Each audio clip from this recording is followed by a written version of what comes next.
मध्य प्रदेश में CM face को लेकर कैबिनेट मंत्री भूपेंद्र सिंह ने कहा कि सीएम कौन बनेगा ये पार्टी तय कर रही है। 1-2 दिन में इस पर फैसला हो जाएगा। इसके साथ ही कांग्रेस की ईवीएम मशीनों में गड़बड़ी के आरोप उन्होंने कहा कि कांग्रेस अपना मजाक बनवा रही है। कैबिनेट मंत्री भूपेंद्र सिंह से खास बातचीत की ब्यूरो चीफ शोएब खान ने। मध्य प्रदेश विधानसभा चुनाव में प्रचंड बहुमत के साथ बीजेपी ने सरकार बनाई है और कैबिनेट मंत्री हमारे साथ भूपेंद्र सिंह जी मौजूद हैं। सर, सरकार आपकी बन चुकी है, अब क्या आगे 2024 की तैयारियों में जो है बीजेपी जुटी हुई है, छिंदवाड़ा पर जो है नजर बीजेपी। जनता का आशीर्वाद पार्टी को मिला है। जनता ने फिर विश्वास व्यक्त किया है। तो जनता का जो विश्वास है उसको हम लोग बना के रखेंगे। और जहाँ तक लोकसभा का सवाल है तो लोकसभा में तो अब एकदम स्पष्ट हो गया है। बहुत बड़े बहुमत के साथ, पिछले बार से भी ज़्यादा बड़े बहुमत के साथ माननीय मोदी जी देश के प्रधानमंत्री बनने वाले हैं। हम सबको गौरव है कि हमारे देश में ऐसा प्रधानमंत्री दिया है जो न केवल देश में बल्कि दुनिया में भारत को मजबूत करने का काम जिन्होंने किया है। विधानसभा चुनाव में काफ़ी उलटफेर भी देखने को मिला है। कई जिस तरह से अगर कांग्रेस की बात करें तो मंथन कर रही है हार का, लेकिन कहीं ना कहीं कई दिग्गज जो नेता, कई मंत्री हैं वो भी जो है आपकी पार्टी से हार रहे हैं। तो कहीं ना कहीं बीजेपी को मंथन करने की ज़रूरत है। नहीं, निश्चित रूप से भारतीय जनता पार्टी में हमेशा हम चाहे जीतें चाहे हारें पर हमेशा समीक्षा होती है। हमारे यहाँ तो पूरा जो एक ऑर्गेनाइजेशन है, ऑर्गेनाइजेशन बेस पार्टी है और इस पे पूरा समीक्षा होती है।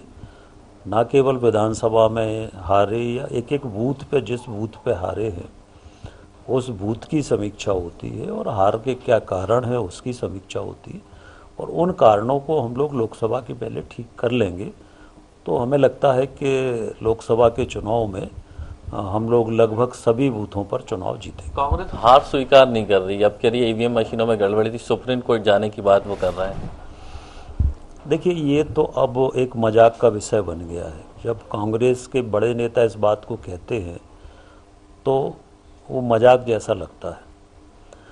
तब एक तरफ आप जीत रहे हो, छिंदवाड़ा में 7 जगह जीत गए तो वहाँ गड़बड़ नहीं हुई, तेलंगाना में आपकी सरकार बन गई वहाँ गड़बड़ नहीं हुई। तो जो जीत है, जो जनता का विश्वास है उसका अपमान है और ये एक तरह से कांग्रेस की हताशा, निराशा और कांग्रेस की हार तय थी। कांग्रेस ये नहीं समझा पाई कि उसको वोट देने से फ़ायदा क्या है।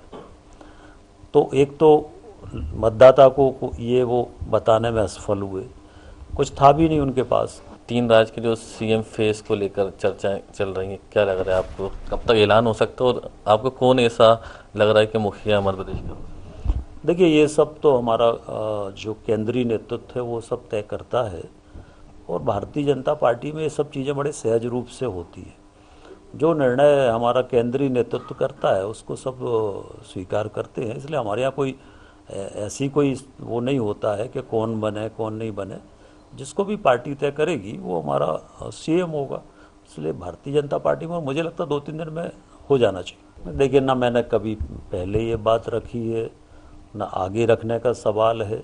पार्टी जहां मेरा जैसा उपयोग करना चाहे, मैं एक कार्यकर्ता के रूप में हमेशा काम करता हूं और आगे भी करता हूं। कैबिनेट मंत्री भूपेंद्र सिंह जी, जिस तरह से आज संसदीय बोर्ड की दिल्ली में बैठक है और 3 राज्यों के सीएम के फेस का जो है आज फैसला भी या 2-1 दिन में फैसला हो सकता है। फिलहाल भूपेंद्र सिंह जी जिस तरह से बता रहे थे किस तरह से जो है पार्टी ने लड़ाई लड़ी है और जनता ने जो है उनको जीत दिलाई है। कैमरा पर्सन फिरोज के साथ शोएब खान, IND 24 भोपाल।